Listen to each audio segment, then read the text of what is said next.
Depuis quelques mois, on voit l'ascension fulgurante des montres connectées. Entre autres de par la multitude des capteurs sur ces montres-là, offrant un bilan de santé en temps réel. Cependant, c'est pas tout le monde qui a les moyens de s'acheter ces montres-là. Mais d'un autre côté, presque tout le monde a un smartphone dans la poche. C'est pourquoi que chez Google, via leur application Google Fit, premièrement sur leur téléphone Pixel, on va pouvoir mesurer notre fréquence cardiaque et respiratoire directement avec les caméras de notre téléphone. Plus besoin d'appareils médicaux ni de montres connectées pour avoir ces données. C'est aussi simple que de prendre un selfie. Comment ça va marcher? Bien, quand on respire, on fait tous des mouvements de la poitrine de haut en bas. C'est un mouvement qui est naturel quand on respire. Mais la caméra de selfie du Pixel, via cette application de Google Fit-là, va pouvoir mesurer justement à quelle fréquence on respire juste par détection du mouvement de nos épaules, de notre cage thoracique également. Pour la fréquence cardiaque, c'est vraiment malade quand même quand on y pense, là. Saviez-vous que notre peau change de couleur lorsque justement le sang est fraîchement oxygéné de notre cœur quand il se dirige dans notre corps? Donc c'est ça que la caméra au dos va pouvoir mesurer.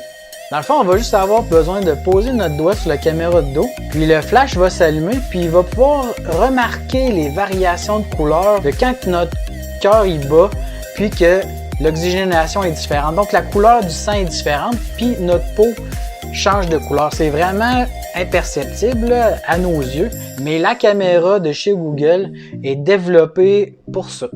Pour les battements cardiaques, c'est pas une technologie qui est nouvelle. Chez Samsung, on l'avait utilisé chez les Galaxy, entre autres chez le S10. Mais sur le S10e, on avait abandonné la technologie, puis on l'a pas revu depuis. Mais c'est la même technologie qu'on utilisait chez Samsung que Google a décidé de mettre de l'avant. Même si ça ne remplace pas un médecin, la précision de ces données est quand même dans la même fourchette que tous les appareils médicaux acceptés par la FDA, l'Agence américaine de médicaments. On nous mentionne chez Google que peu importe la couleur de notre peau, notre fréquence cardiaque a une précision de 2%, ce qui est vraiment excellent. Si vous êtes de ceux qui ont une certaine crainte de l'incursion des géants comme Google, Facebook dans nos vies personnelles, qui prennent nos données, qui nous espionnent via nos téléphones, bien ces données-là vont être traitées directement sur votre téléphone. Donc ça ne passera pas sur les serveurs de Google. C'est certain que si on veut sauvegarder nos données puis faire un suivi, des graphiques, tout ça, ça va être dans le cloud Google.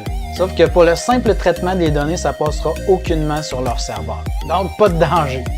Que vous n'ayez pas les moyens de vous payer une montre intelligente, ou bien peut-être que vous n'aimez même pas porter une montre, comme moi j'en porte jamais, bien Google pense à tout le monde et à la santé de tous de par l'application Google Fit. C'est certain que comme d'habitude, bien chez Google, on essaie cette technologie-là sur leur téléphone Pixel, mais éventuellement tous les appareils Android auront droit à cette technologie. Encore une fois, une prouesse d'ingénierie qui nous démontre que les smartphones, ça n'a pas fini de progresser et que c'est un outil de plus en plus indispensable dans nos vies. Donc sur ce, on va se dire à la prochaine. Salut!